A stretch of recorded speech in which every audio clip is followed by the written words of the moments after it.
Look, this is the stupidest move in the history of business.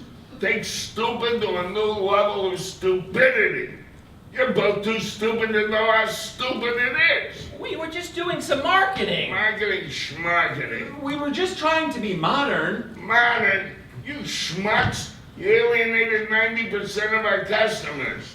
When I get back, I better see you're not as stupid as I think you are.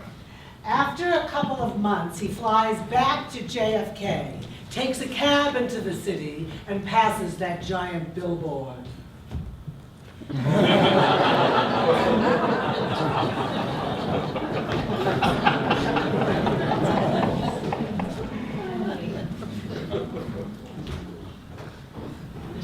When I was a youngster, my place of worship was in front of the television. Both my parents worked. My older brother actually had a life. So my babysitters were the Three Stooges, Soupy Sales, and Groucho Marx. There were still places around the country where Jews couldn't buy a house or rent an apartment. But now, thanks to television, people who had never even met a Jew, people in Atlanta and Arkansas and Wyoming, now had them in their living room every day for hours on end. Then one night, my father brought home a record album, Alan Sherman. And instead of going our separate ways, my brother on dates, my father upstairs to do some work, my mom to do the family finances, and me to the bathroom with pictures of Anne Margaret.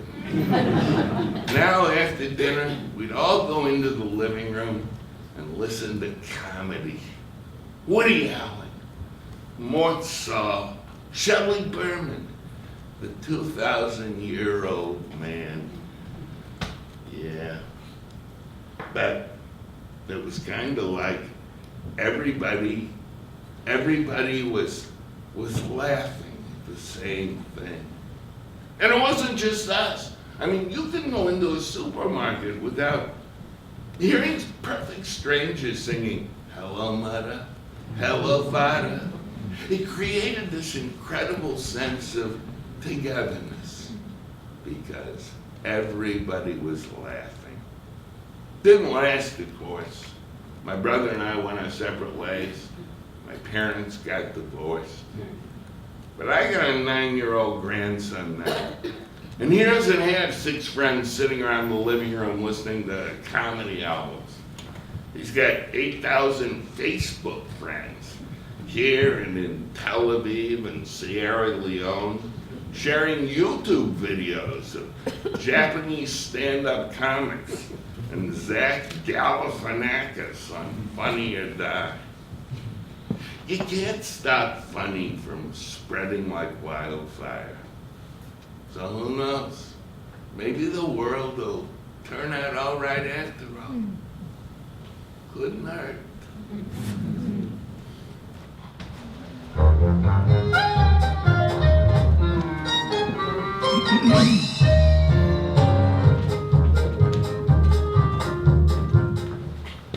In the middle of a bank robbery, one of the robbers' masks falls off. He turns to the guy next to him and he says, "Hey, when my mask fell off, did you see my face?" And the guy says, "Yes, I have to say that I did." And the bank robber pulls out a gun and shoots the guy. He turns to the woman next to him and he says, "Hey, when my mask fell off, did you see my face?" And the woman says, "No, but my husband did." Kaplan is driving down the Long Island Expressway when a cop pulls him over and says, "Sir, do you realize your wife fell out of the car a mile back?" Oh, thank God. I thought I was going deaf.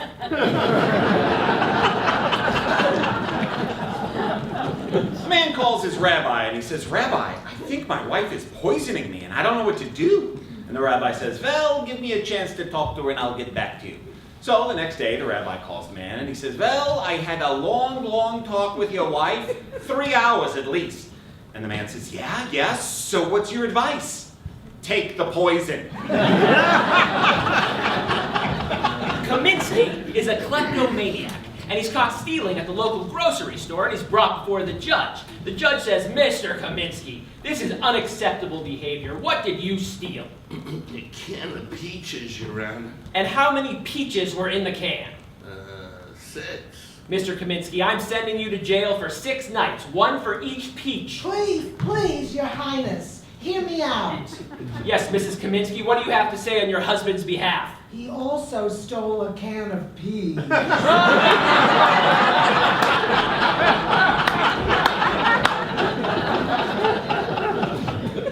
Levinsky goes to his rabbi for counseling. Rabbi, horrible thing happened last night. I committed a terrible Freudian slip. Well, tell me what you meant to say and tell me what you said. Well, I meant to say, darling, pass the butter. What I said was, you fucking bitch, you ruined my life.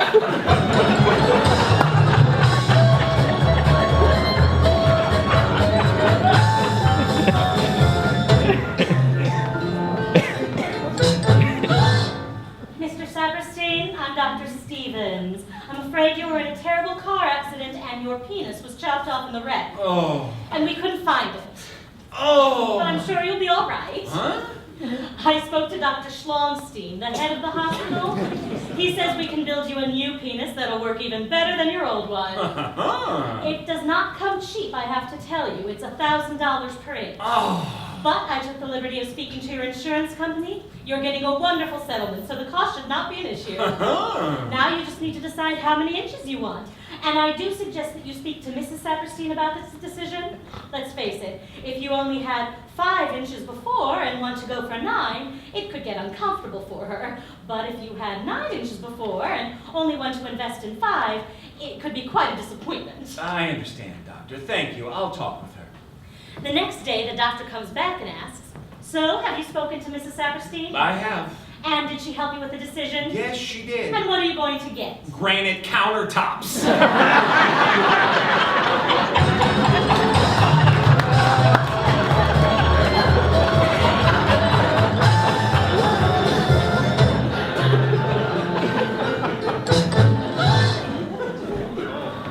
Growing up in New York, I thought everyone was Jewish. Well, Jewish or Italian, which is essentially the same thing as Jewish, only with better cooking. I had no idea what I was missing until I met Reed Harvey. He was 6'5", blonde, and my boyfriend from the time he carried my mini fridge up the 3 flights of stairs to my dorm room at Bucknell. So, winter break, sophomore year, Reed invites me to go skiing in Vermont, and he suggests we go visit his aunt and uncle in Albany first. Well, his uncle is a congressman, and his aunt some heiress of some kind. And I remember driving up to that house, all I could think was, this is not a house, this is Buckingham Palace. So Uncle Richmond and Aunt Whitney were waiting on the porch to greet us, and I was so nervous. All I could think was to say something about the weather. So after our introductions, I said, windy, isn't it? And without missing a beat, Whitney says, no, dear, it's Thursday. And Richmond says, me too, let's go get a beer. The same joke my Grandpa Mo used to do with his brother, and now it's shtick for Congressman and Mrs. Richmond P. Rutherford. All we did that weekend was tell jokes. Doctor jokes, Jewish jokes, a lot of golf jokes. Some of them I'd never heard before, and some of them I'd heard 1,000 times. And I remember thinking, these are my people. After that weekend, Reed and I would go visit Rich and Whitney as often as we could. They didn't have any kids, and they really treated me like their own daughter. Whitney actually managed to make me laugh when I called her to tell her that Reed had dumped me. She said, Debbie dear, I don't know if this is the right word, but if he dumped you, he's a schmuck. Reed lives with his wife in Seattle now, and I married a nice Jewish boy, and we moved to Scarsdale, and we have 2 beautiful children, Richmond and Whitney. Husbands.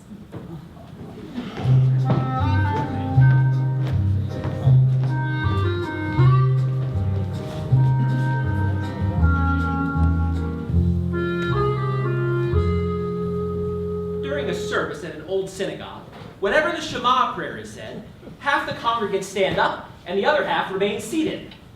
Hey, sit down, you nudix. Stand up, you lazy bum! What are you standing up for? Show some respect and sit on your tuchus. It quickly got out of hand. You putz! You got a face like a foot. May onions grow in your puppet. The rabbi doesn't know what to do. Sit or stand, he desperately hopes that somebody has a suggestion. Rabbi, I have a suggestion. One of the temple founders, he's 98 years old and wonderfully wise. He'll know what the temple tradition is. So the rabbi goes to the nursing home to visit with the founder of the temple. This must be important. I haven't had a visitor since I can't count how long. What's the problem? Rabbi, there is much anger at the temple. We need to learn from the past.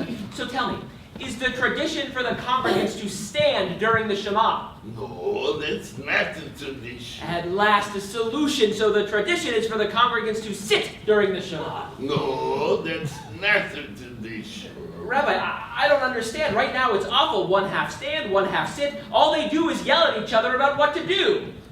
That's the tradition.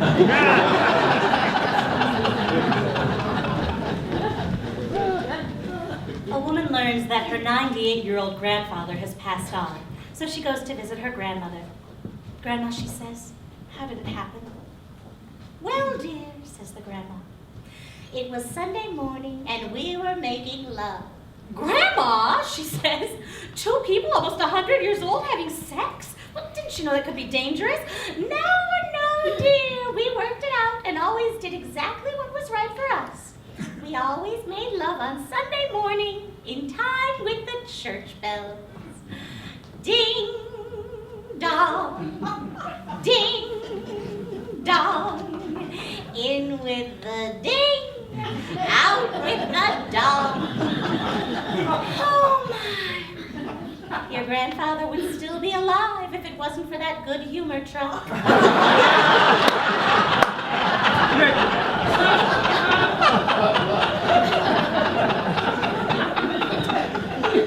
Rabbi Goldstein, who's never been married, has been with the congregation for 25 years. Everybody loves him. He's presided over hundreds of bar mitzvahs, weddings, and funerals.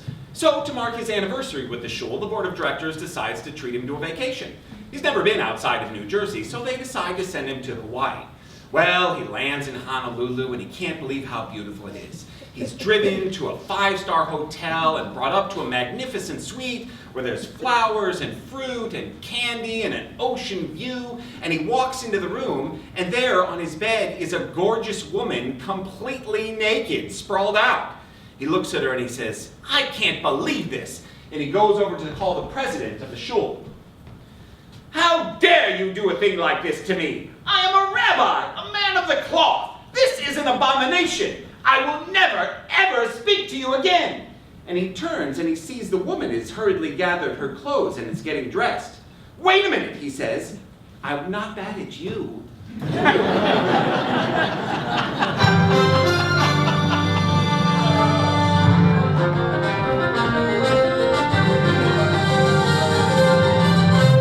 This is Debbie for CNN Jerusalem.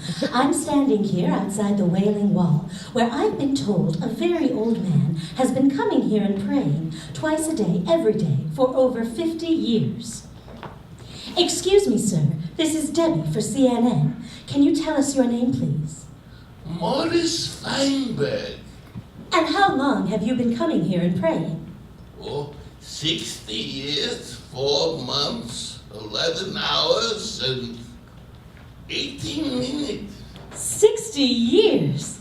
4 months, 11 hours, and 19 minutes. You must be the most devout man on the planet.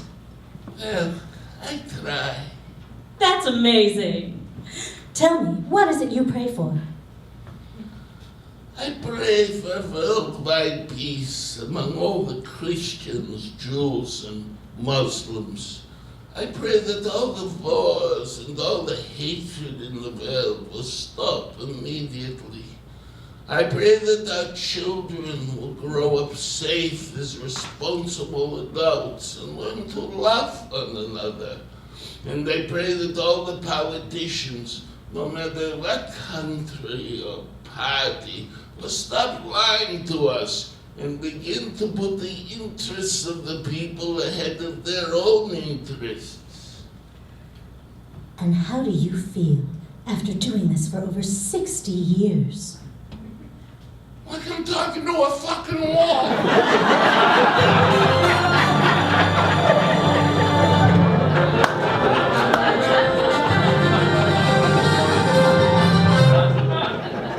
Mrs. Saperstein's at the hair salon for her regular appointment. Her stylist, whom she's known for years, says, "So, are you and Max doing any traveling?" Yeah, we're going to Rome next month. Rome? You've got to be kidding me. Have you been there recently? No. The prices are insane, the traffic's worse than ever, and the whole place is overrun with Japanese. How are you getting there? Alitalia. Alitalia, the worst. The last time I flew Alitalia, we waited on the runway for 3 hours before taking off. They ran out of food and the flight attendants treated us like we were dirt. It was like flying steerage. Oh, you have no idea. Where are you staying? The Hassler, of course. Right, the Hassler, Rome's finest hotel, maybe 30 years ago. They haven't washed the walls since the 80s. The concierge has the warmth of an undertaker, and breakfast, which you need a microscope to see, costs $50.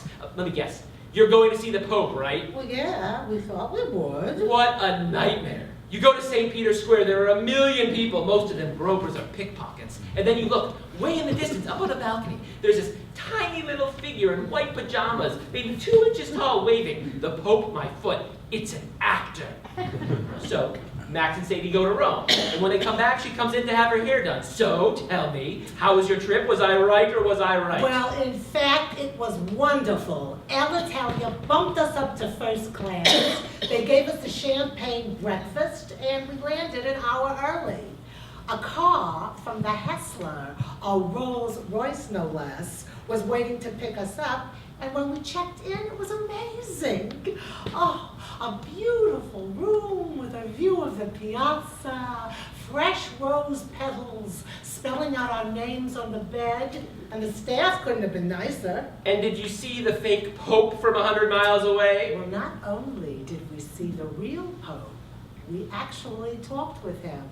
You talked to the Pope? You've got to be kidding me. How did that happen? Well, there we were in St. Peter's Square, and we were just about to leave when the Pope Mobile comes driving slowly through the crowd, and it stops right in front of us. The Pope gets out, gestures for me to come over to him, then he leans forward and says, "Who fucked up your hair?"